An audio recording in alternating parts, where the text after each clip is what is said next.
Do you want to bring someone up from the bottom who understands culture, who you know their personality, you know their work ethic, you know whether they care or not about the company, or do you bring someone else in who technically has better qualifications and experience?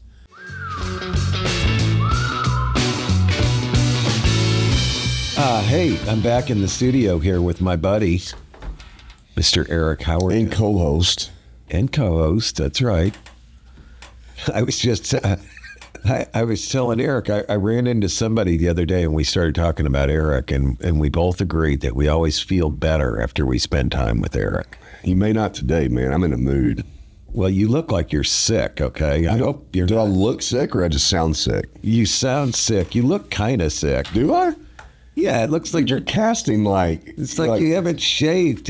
No, I did shave. I trimmed up this Oh, morning. really? Oh, yeah. Yeah, bro. I mean... Okay. Yeah. All right. Yeah. You're growing that out. I see it. Thank you. Those beards that grow down the necks, I never understood that. That's just uncleanly. It just ain't right. It's You just know? not right. Just don't do that. I saw some dude on a TV show that I was watching the other night. This guy had a beard, okay? And he had no mustache, and his beard grew up and covered his lower lip. So all you could see was his upper lip. It was the strangest thing. And the beard was like this long. Can't do that. Looked like King Tut or something. Yeah. Don't look like King Tut. I was wondering where his Harley was parked, but I didn't see it. And it was a one of these home renovation shows, and he was the customer. But no, so you're not sick, but you seem like you are. He tells me he's just got allergies. Let's hope that's the case. I'm sitting in a very small room with this guy. And I got to drive 7 hours tomorrow to go to Carbondale for the Oh, yeah? SIU College of Business board meeting. Oh, nice. So anyway, that'll be fun. I'm looking forward to getting back to Seedale, where Eric's family is actually from. Yeah. So Yeah, funny enough. it's such a small world. So what are we going to talk about today, buddy?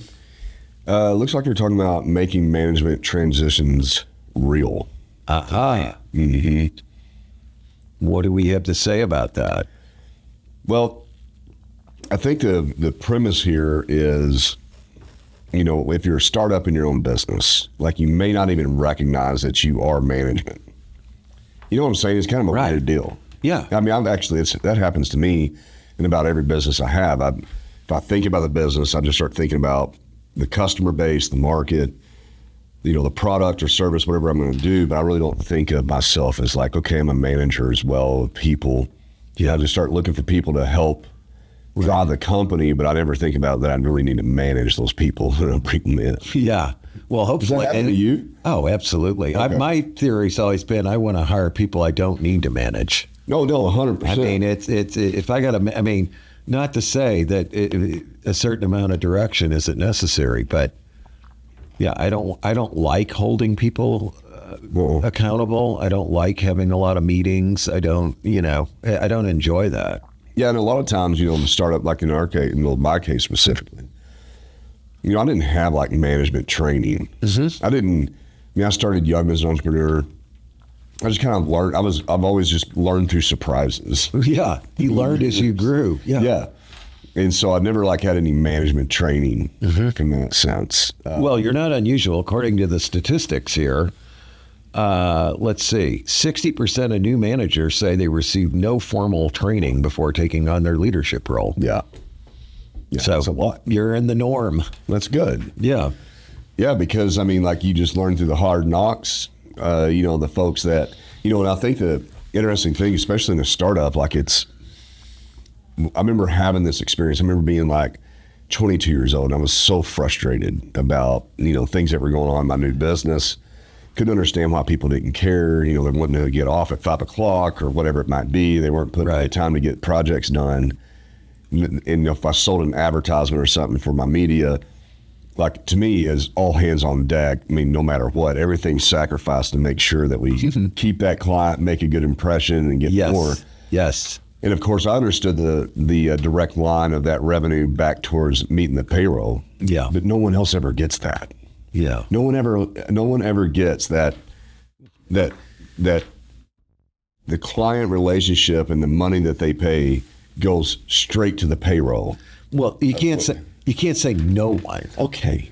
But yeah, no, I get it. Yeah. You're right. I find it hard, like where I seem like to be the only person within the entity. Yes. That was making that direct correlation and how important that signature was. Yes. And to make sure that we're delivering ad proofs on time, that we're publishing correctly, that you do the proofs and everything's coming out right. You know, the ultimate care and concern. And then the billing, of course, and all the other stuff that comes along with it, of how important that was. It's funny, you know, I had a guest speaker last night, Taylor Maherg. He's he's the president of Farco Construction. Okay. Yeah, and he's over there in eastern Arkansas. Well, he's in Batesville, and flew over on their corporate jet last night to give a talk to my students. And we were talking about some of this stuff, and it was very interesting. Just a couple points I want to make, and I don't want to get sidetracked, but it goes in line with what you're saying. You know, we get the new client, we got to do whatever it takes to get, you know, make them happy and get paid. Well, regardless, because there's a direct link to our meeting our payroll, right? Right. I asked, Taylor has taken the company from 5 million to it'll do 125 or 130 million this year. Good Lord, man. Okay. That's from like the year 2000 to now. Wow. Right. I said, Taylor, I go, how many for new people and like young people that you hire out of school, like say maybe the first 3 years, I said, how many hours do you really expect those people to put in? He goes, well, you know, I guess, you know, I could say 60, but really if they want to get ahead, 80. Yeah. Okay. And, you know, I just love watching the expression on my students' faces. Yeah. But in their environment, if you do that and you perform, you can do unbelievably well. You will do twice as well as somebody else that comes out of school with the same degree. Yeah. So they put the hours in. But anyway, Taylor started his talk last night with a very interesting video that sort of explained the evolution of companies, okay? Which I think is directly relevant to our topic today, leadership transition, management transition. And it starts out with the entrepreneur, okay? And then as you grow, then you need like hunters. Sure. You know, they're going to bring the work in and everything. Yeah. Then you get sort of the next level of professional managers, you know, the discipline. You start separating the jobs out. And somebody's in charge of this area and somebody's in charge of that area. And then, you know, as it evolves, it degenerates. The next group that comes in is basically bureaucrats. Oh, yeah. Okay. After the professional managers, we get bureaucrats. That's death. It is. All right. Yeah. And the bureaucrats actually don't like the entrepreneur. Oh, no. And they've turned people against the entrepreneur because they're very negative people who will tell you all the reasons why something won't work. And you're crazy because you're the entrepreneur, so you're bad. And basically, this is the sort of the life cycle of a typical company. Yeah. Entrepreneurial company. Yeah. It destructs after the bureaucrats take over. What do you think that is about the bureaucracy? I mean, I've found that it's people that come in and they're trying to make some sort of significant difference for themselves. And so then everything else is a war to them. Yeah, that doesn't go with their ideology or their ambition. That's an interesting way to look at it. I hadn't really thought of, but it makes a lot of sense. Yeah, because they become toxic about everybody else's opinion. Yeah. You know, if somebody's, it's like they're navigating, and I've seen this a lot because I've navigated some pretty significant companies, right? Sure. I've seen a lot of bureaucracy in it. And for whatever reason, I've been pretty successful at doing that, even though I'm really very much anti-bureaucracy. Yeah, sure. Yeah, you know how to deal with the bureaucry. Yeah, I can interact with it. Spot it really quickly. Right. I know what they're really wanting. Although I wouldn't say I've been successful at spotting it in my internal organization, which is a different matter. But I've noticed like it becomes how it's always about how their appearance is in every meeting, in every project, in every decision. And so what they're always trying to, they become perfectionists at navigating how they get their perspective across the line so that they look good in order for them to make their next promotion and climb up the ladder. And the outcome of that is everybody else is negatively affected. Even though they're being completely negative, and it's a negative perspective on their end, their goal is to be have this positive light shine on them, and nothing is their fault. Right. It's like avoiding being blamed, and at all costs trying to rise up. Well, that manifests other types of behavior, like never doing anything that could go wrong. Right. Right. The fear of failure. Yeah. The optics of failure. Right. The fear of criticism, the optics of being criticized, like they can't handle it. So it's all squishy. Yeah. They're very psychologically, it's a psychological game. There's people that are really good at that. There are, and then they just move from one organization to another as they destruct and implode around them. Right. And they have a great timing to make sure that they're out of the way before everything destructs that they've been responsible for. Mm-hmm. I've just seen it 100 times. The saddest thing is, it's just so sad what they're doing to their peers around them, and to themselves, and to themselves, 100%. Yeah, I mean, I think this is so relevant when we talk about management transition. I mean, it's always been one of my frustrations, and I've experienced it personally, where the successor organization or successors who come in, let's say you sell your company, right? And these new people come in. Yeah. And they're the managers that are supposed to take over, right? Somebody's taking over for you and somebody's taking over for some of the other people. They tend to have little respect for the founder. Oh yeah. In my experience, they know better than you. Yeah. Okay. They're coming in and it's always rationalized. Well, Eric's a good guy, or Mark's a good guy, whatever, or Mark's an asshole, or Eric's whatever. But they started this thing, they got it going. But now we've got to get professional management in here. We can't operate like they operate. Yeah. Okay.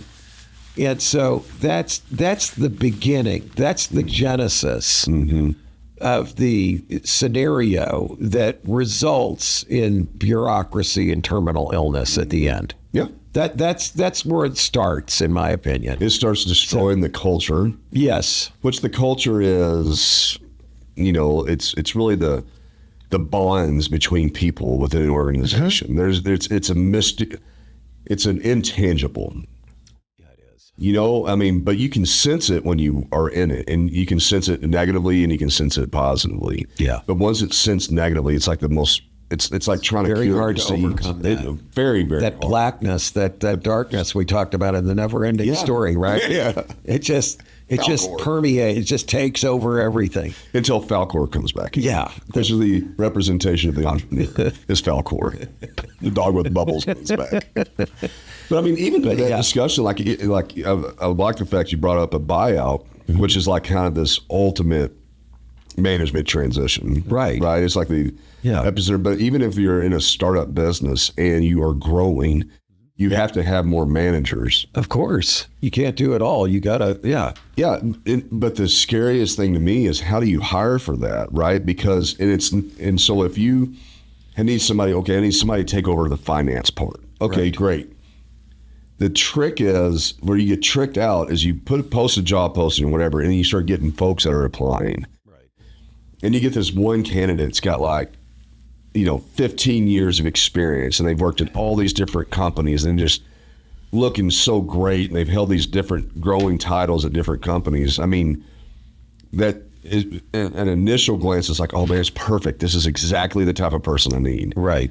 But if you don't read between the lines a little bit of this, and you don't interview well, and you don't really spend time with that conversation, you don't check references or check folks around them, because that could be the ultimate bureaucrat. Exactly. That could be their entire ammo because they want that That's the thing about a bureaucrat.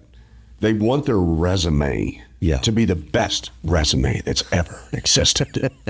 Well, I think, what I find with a lot of those guys coming, when you have your smaller company, whether it's a startup company or it's a growth company, and let's say you got to hire the new finance guy, as you said, the tendency, I think, of a lot of us would be, I need to go get somebody out of a larger company where they know how to do this stuff better than we do.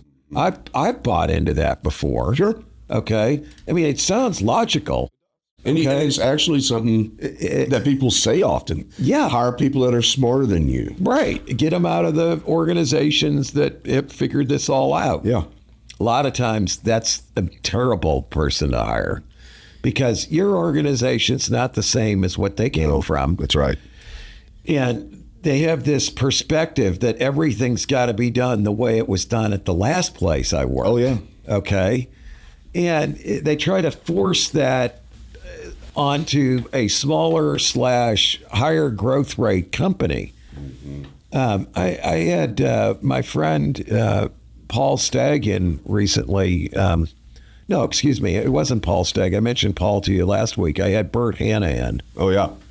And he Hanna's Candle Company, and people were asking, my students were asking Bert about, like his management approach. And he's got all these people that have worked for him for 30 and 35 years. How do you keep all these people? Right. Okay. Right. One of the things he said he does is he promotes from within. Yeah. They don't always have the best credentials.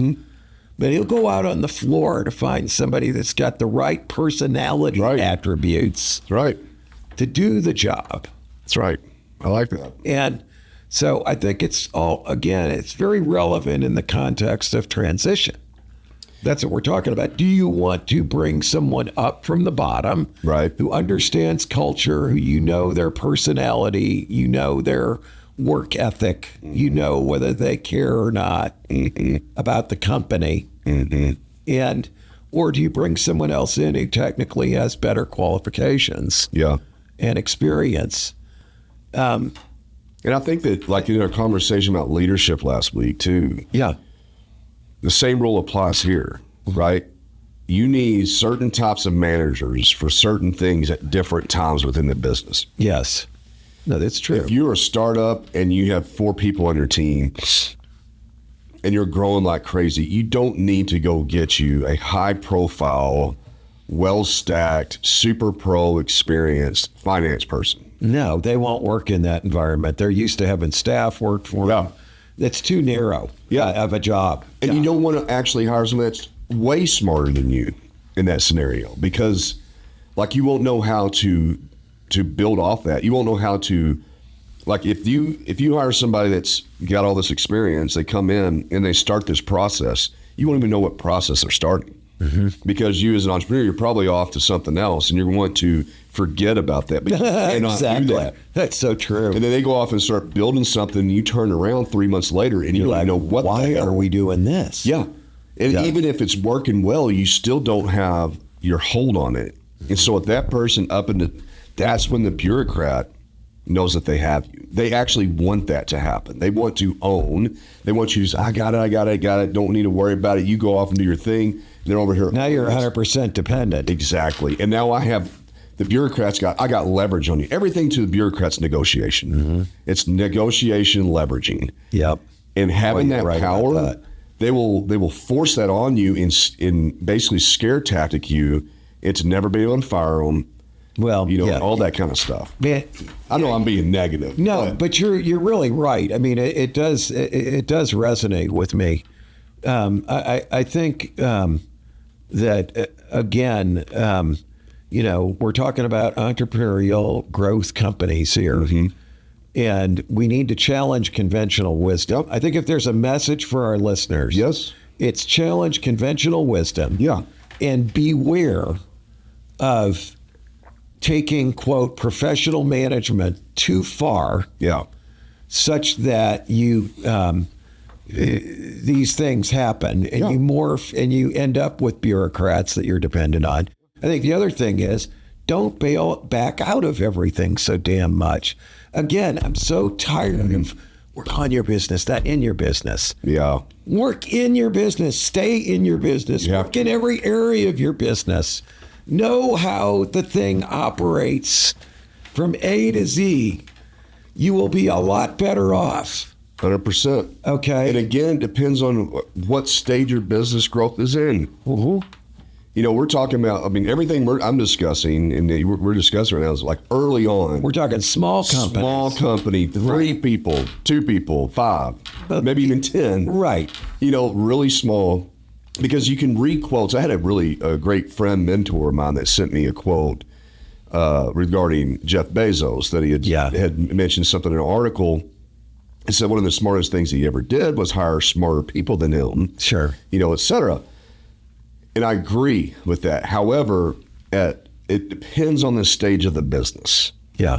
Because I don't want to hire people that are a lot smarter than me and they can sit in a room and teach me all these things and I'm paying, because I have experienced that in a really small business to where then that's all these other things we're talking about blindside you. Because people that are really smart and have navigated big corporate structures are really good at this navigation game and this manipulation. I mean, I'm sorry, I hate to say it, but they are. You know, they know what you're suffering. They're trying to, you know, they could potentially do a takeover.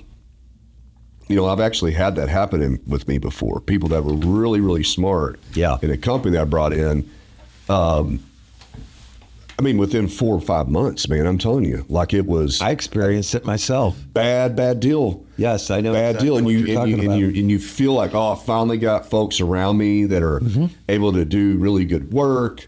You know, I feel I'm empowering them or whatever, paying all these things, and then only to find out that there's a hostile takeover in your midst. From within. From within. A revolt. Mutiny. Mutiny on the Bounty. Who's got the strawberries? Remember, that was Humphrey Bogart. That's right.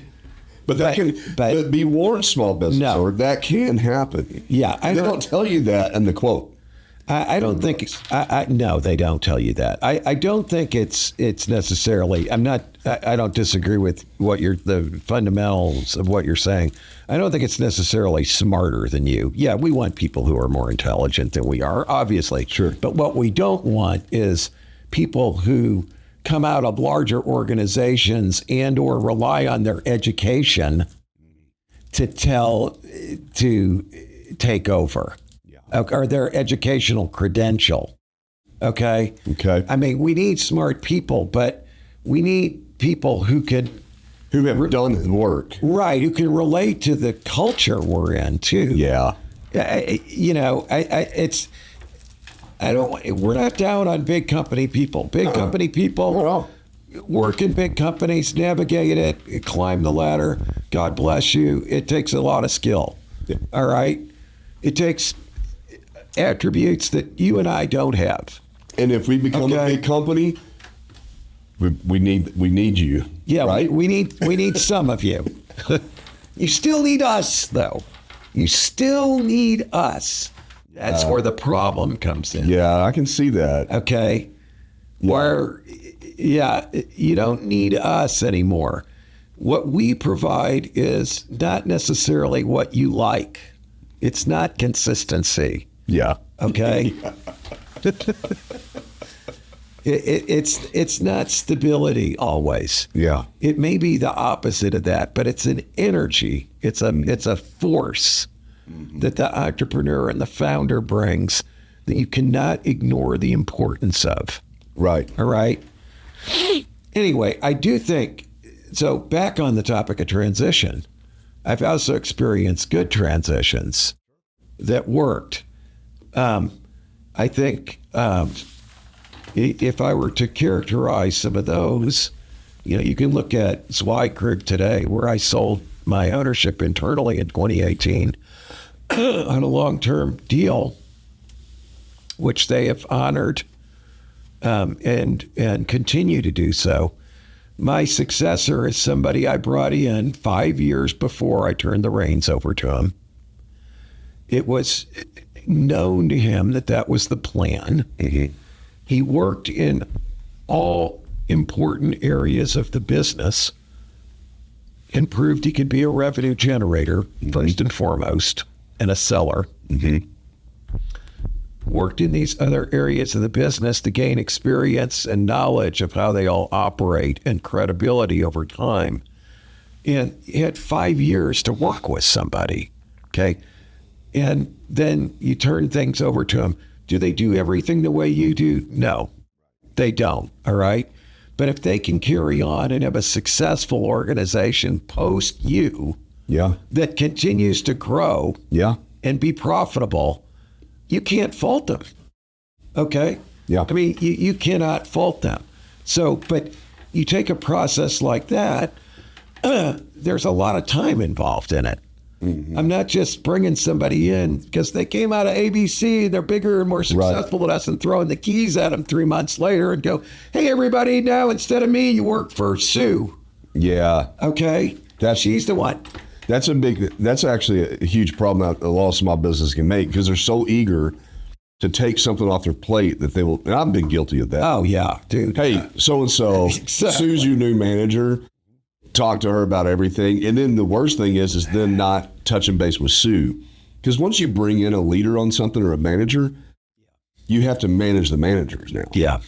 Yeah. Right. And you do have to respect their 100%. Or you can't let everybody go around them to you and you make decisions. I mean, it's just, you can't do it. 100%. So yeah, you're right. Yeah. You've got a different challenge now. Instead of managing the activity itself, you're managing the manager of the activity. 100%. It's a different game. It is a different game. But it's, you got to be ready for that game. That game, to me, when I think about the successful experiences I've had with it, almost always involves spending a lot of time with the person, doing the work of the organization, not just spending time with them. Okay. That helps. Yeah. But if you're spending time together working on what the company does, i.e. like providing the service to a client. Yeah. Okay. That's what it's all about. Okay. Because then they really see how you do things and you learn what their strengths and weaknesses are so you can coach them effectively. It's almost kind of like a short apprenticeship. Yes, exactly. Or a long apprenticeship. Yeah. I mean, they say 10,000 hours. Well, 5 years is 10,000 hours. I mean, think about that. Well, and I think that too, that's the struggle of being an entrepreneur or small business owner. There's too much to do and not enough bandwidth for you to do it. Not enough hours in the day. That's right. And so as you start stacking your team up, the quick flight response is devastating. It is. Which is the opposite of what you're talking about. Like if you're going to bring people, you have to move to another level instead of you doing it all yourself, right? And you're bringing people on so you don't have to do it all yourself anymore. But what you're actually doing is you're transitioning. Yes. Into managing people that are doing it. It's to me, it's just as much work and time. Oh, it is. It's just you're not going to save time by this. Well, it's delegation versus abdication. I mean, I will admit I've advocated abdication sometimes. It's like you just throw that area at them. It's not my problem anymore. You go do it. You sink or swim, figure out how to do it. The problem is if they sink and it's something that's critical function for the company, the whole company suffers. Which in most cases, in small business can be one of 100 different things. Yeah.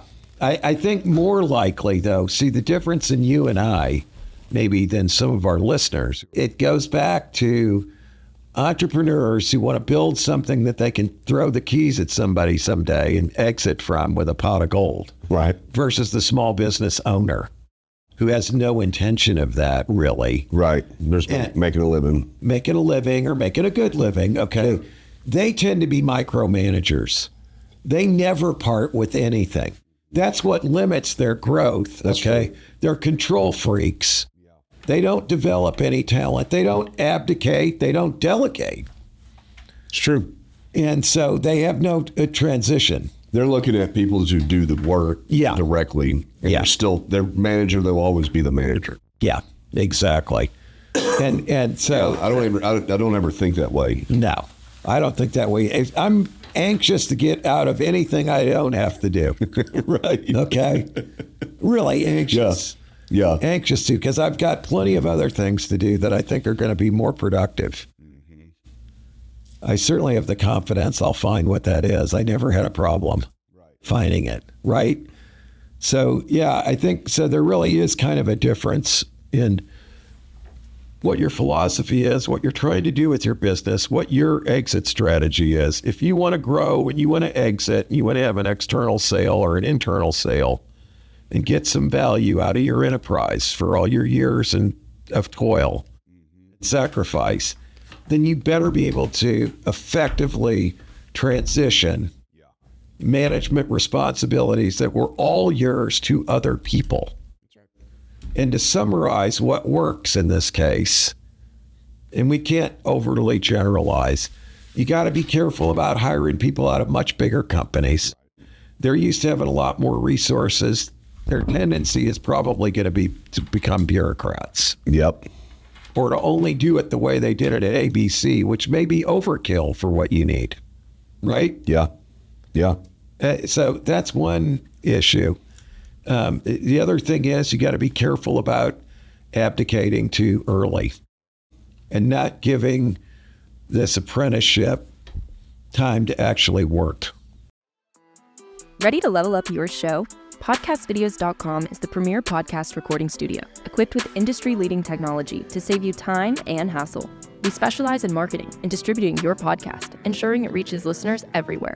From eye-catching promos to targeted social media outreach, we help grow your brand and audience. Visit podcastvideos.com today, and let's elevate your podcast game together.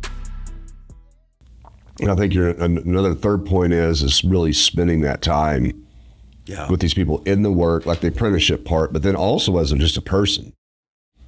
You know, get to know. You have to invest that time. You're not saving yourself time. You're transitioning your time into something else. I think that's the big point in my brain. Yeah, and we're impatient. We're very impatient, and that's killed me 100 times. Sure. We don't want to waste. So, yeah, we're going to try to shortcut it if we can. You know, I think one of the fundamental human emotions to this is like that we got to learn as a person, to me, has been no one's going to come, like, just because you're hiring somebody that's really qualified or a great fit for whatever you're doing, they're not here to save you. No one's going to come save you as the entrepreneur. Oh, yeah, I get it. Right? Yeah, I mean, I think we know that. Yeah. Right? We've had to go through that. But if I rewind back to young entrepreneur, starting my first business, I'm excited. There's other people that are excited for me. They seem all geeked out. It feels like everybody wants you to succeed, which they probably do, you know, especially in your first startup. But just because they want all that, no one's going to be sitting around going, oh, you know, I'm going to take this job so I can make you successful and save you from this problem. And for some reason in my brain back in the day, I kind of felt like that I was just missing somebody that would come, or a group of people that would help save the situation and make this company successful. It was never been the case. It was unrealistic. Terribly unrealistic. That's what you're saying. Terribly unrealistic perspective. You know, once you're in on this journey, 100% extreme ownership of your decision is absolutely required. Anything other than that, you're deceiving yourself. And so it comes to me to the point, like, if I'm hiring somebody to take over a role in which I still deceive myself, there's a portion or percentage of me that immediately I'm going, oh, if I could only find somebody to come do sales, that would take the load off me so that I can not have to do sales plus all these other things. I can focus on other things. Always a fallacy. I'm telling you. But the real thought process, I need somebody to come do sales that I can train, mentor, and they help offload, and I can transition my time into that person, you know, and letting them do that, and then always staying attached to it, though. Yeah, always staying. That's the art right there. I mean, that really is the art of it. Because as the entrepreneur, to your point, there is extreme value that you bring, especially on the sales part of the business. Oh, God, yeah. You can't get out of that ever, really. No. If you're smart. Yeah. You've got to stay. That's the closest That's so fundamental to the company's success. Detaching from that, It's the only area where there's good problems. that's the oxygen, man. It is. I got to keep sucking on that. Okay. You cannot let loose in the sense. It's also the motivation. It's the fuel for us when we succeed. It encourages us to keep going. You take us out of that process, not so good. And it's usually what makes a true entrepreneur a really good entrepreneur. They're relentless on the sales part, on the biz dev. Yeah. Very rarely do you find somebody that's just really great at finances that's an entrepreneur. Yeah. That has a really successful growing business that can exit. Right. They're just really great at financing. Yeah. No, you got to sell and you got to do. Yeah. It just always comes back to this. That's why I hate that mantra, work on your business and not in it. Work on your business, work in your business. Work in it. Go sell something. Yeah. Go sell. Work your ass off. That's it. No, that's, back on like startups. I had a discussion yesterday with one of my students, and I don't know if it's her boyfriend or just her friend who wants to start a business. And they had a lot of questions about the legal form of organization and the product mix and other things. I said, you know what you need to do? Make some of your product, go out and sell it. Okay? All this may be pointless if nobody wants what you're doing. If you can't sell it, let's not worry about what the right legal form of organization is and how we're going to file our sales tax reports in the state of Arkansas. That's right. Sell, baby, sell. See what the response is of the market. It's all that matters at the end of the day. It's so critical. So, on management transition, it's necessary. It takes time. It's not always best to bring people in from the outside who come out of much larger organizations that know how to, quote, do things better. Yep. At least at a certain stage, it's not. Beware the bureaucrat who's more interested in feathering their own nest and not looking bad than they are advancing the organization. Yep. And a lot of times the bureaucrats are looking for, they want it to be part of a startup culture. Yeah, so they can say that on their resume or? I've seen some of that. I see a lot of people claim they're parts of startups where they're really not. They may be a relatively early employee, but it's not the same. Mm-hmm. Okay. Mm-hmm. If you're getting hired in at the salary you're making at the last place or more in the, quote, startup, you're not in the startup. I guess it's fair. I mean, really. It's kind of fair. You're taking no risk whatsoever. That's very fair. So, risk to performance-based risk. That's where it's at. That's where you're going to see. It keeps your energy up. Yeah. So, building trust with a new team or as a new leader, 55% of employees say they don't trust their new manager until they demonstrate consistent behavior over time. He's scared? I think it's till they demonstrate that they are real people and that they can communicate with them and care about them. Yeah. As an individual. That's where it's at. Yeah, it takes time to dust all the, the opinions or the past trauma that you may have experienced, right? Who knows what somebody's coming from. There's been a lot of people, I hate to see it, that have been managed by really bad managers, typically bureaucrats that don't care about their well-being, treated them like crap, made them paranoid. I've seen people, grown people, like that have come out of organizations that literally are paranoid at that point because they have been just absolutely terribly managed by somebody that was just so negative, right? I wish I could say the word I'd like to describe those people with, but it would be too vile. Yeah. I mean, it's absolutely really horrific, man. Yeah. I experienced a guy like that. It was the CFO in one of the companies I worked in. Mm. He was so toxic and he would twist things up in such a way that no one could work with him and ever feel good. Okay. He really was a sick guy who liked to make people feel bad. Honestly, he really did. It's very manipulative. But he was very good at kissing the ass of the boss. Sounds like bureaucrat. It's the only reason why he was there as long as he was. That's what bureaucrats do, man. Yep. It's terrible. It's politics. It really is. And it's destructive. I mean, I feel like that they'll have to pay for that because they really do some real damage on people, man. Like, it's not cool.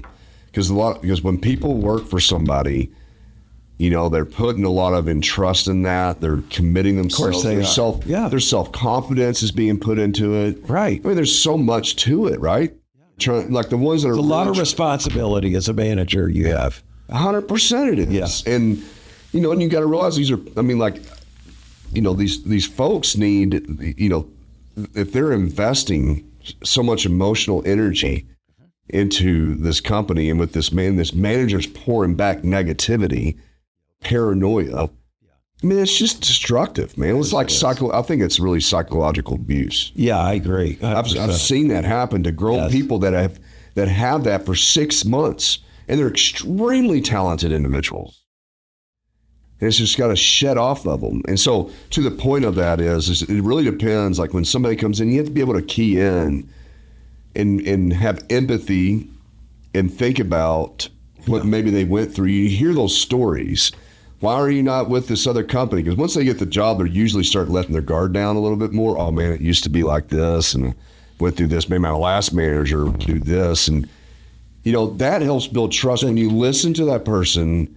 Of course. And then you can navigate how not to push buttons and do things like that. Yeah, you've got to know that stuff. There's no doubt of what the individual's been through and all. Yeah, but that's what builds that trust. Right? No, you're absolutely right about that. I think, it makes, you've got to spend time. Again, you got to spend time. You got to talk with people. You got to be willing to share personally with them. Yeah. And have them share personally with you. But I think when you look at managers that have a high turnover rate, it's not the only thing, okay? There are other circumstances. Some job categories or industries just historically have higher turnover, but it is a tip-off. When I see people who I know who own businesses that have had people work for them for 20, 30, 40 years, or through multiple companies, tells me something about that person. Sure. They can maintain relationships. They're trustworthy. That's right. Okay. I do, I personally sometimes bristle at consistency. There's going to be some things I'm very consistent about. There are going to be some things I'm deliberately not consistent about. I don't think consistency and predictability is all there is to it. I agree. It's winning. Okay. Yeah, that's what matters. If you're the manager, we winning. If you can navigate whatever it takes to make that company successful, then you've got credibility with me. Heck yeah, man. Okay. I love it. Well, man, we got to jump off this episode because we got to do another one right after this. Man. Oh, my. Okay. We got a double header today, man. All right. Well, let's do it. Hey. Right. Been great here being with you. And if you sell anything to businesses, you need to sponsor us, for God's sakes. Okay? We're here. Office furniture, payroll services, accounting, computing services, IT, recruiting. Swag. Yeah. Corporate swag. You need to be a sponsor here. Yeah. You could provide us with your swag, and we'll talk about it a lot. That's right. And hopefully we'll help you sell some more. That's it. But anyway, check out our backlog of episodes at www.bigtalkaboutsmallbusiness.com. And until next week, this has been another episode of Big Talk About Small Business.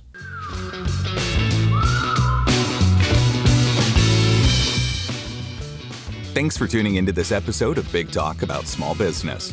If you have any questions or ideas for upcoming shows, be sure to head over to our website, www.bigtalkaboutsmallbusiness.com, and click on the Ask the Host button for the chance to have your questions answered on the show.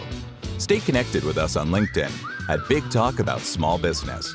And be sure to head over to our website to read articles, browse episodes, and ask questions about upcoming shows.